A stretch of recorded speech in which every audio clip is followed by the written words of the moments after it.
This Sunday, we are pleased to welcome Bishop Brian Cole for his annual visitation here at the Cathedral. And we always love worshiping with Bishop Brian and are very happy to have him at both the 8 o'clock and the 10:30 service. And of course, his deacon and our deacon, the Reverend Jerry Askew, will be with him as well. We will begin and end the service with two really grand hymns, things that are much beloved in our tradition. And both of them have tunes that were written specifically for the text, and that always lends sort of a tightness to the entire hymn when you have music that was really written in sympathy with the words. We'll start off with Praise My Soul, the King of Heaven, with beautiful Victorian hymn, a melody by John Goss.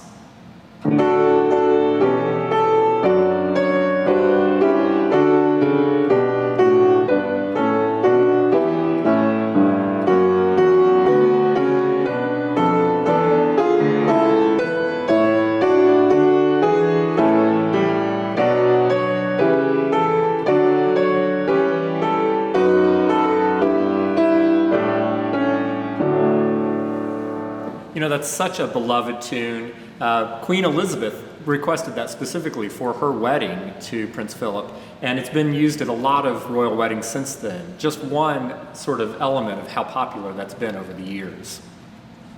At the end of the service, we'll sing All My Hope on God Is Founded by the great English poet Robert Bridges, again with a tune that was written specifically for it by the 20th century composer Herbert Howells.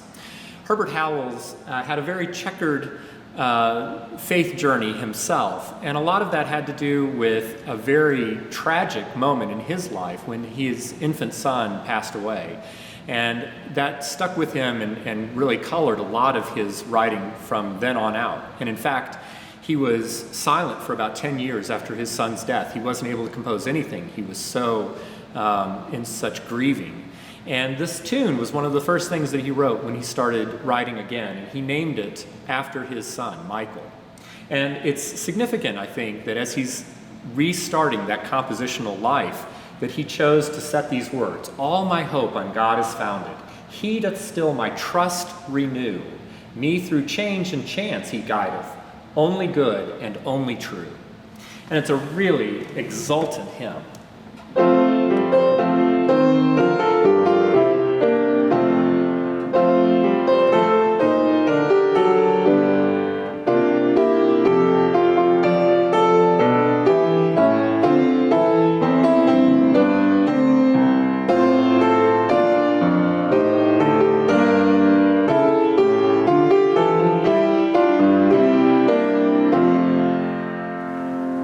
One thing about that melody that's sort of interesting, you can hear in the accompaniment there's a lot going on, and he, even though we're in the key of F major, he very quickly borrows some notes from other keys. So we have this E flat, and then right after that we have this F sharp, and then going on he introduces other non-chord tones, C sharps and so forth. So there's a lot of complexity to the accompaniment. And yet the melody itself never gets away from F major. It's entirely what we would say diatonic. It's all from that one key of F major. So the melody itself is very easy to sing, even though the harmony and the accompaniment is very complex. But I think that's one of the things that's made that such a popular tune over the years.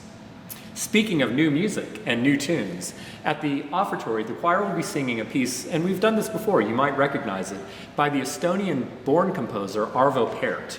And he set this poetry of the book of Psalms, Psalm 96, Cantate Domino, Canticum Novum, sing to the Lord a new song. And again, I think that choice of text was somewhat significant. He was starting to explore a new sound in his own writing when he wanted to set these words, sing a new song to the Lord. And it has a little bit of the sound of chanting the psalm, but it also has a very fresh and appealing flavor to it. It starts off with the soprano singing.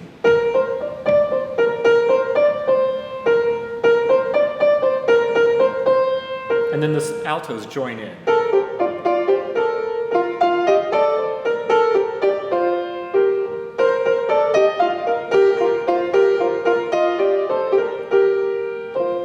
And then everyone's singing. And it goes through the whole psalm in that fashion, with a real sparkling and brilliant organ accompaniment. It really is intended to be exciting and engaging and enjoyable. And so we hope that you will listen to that as well at the offertory.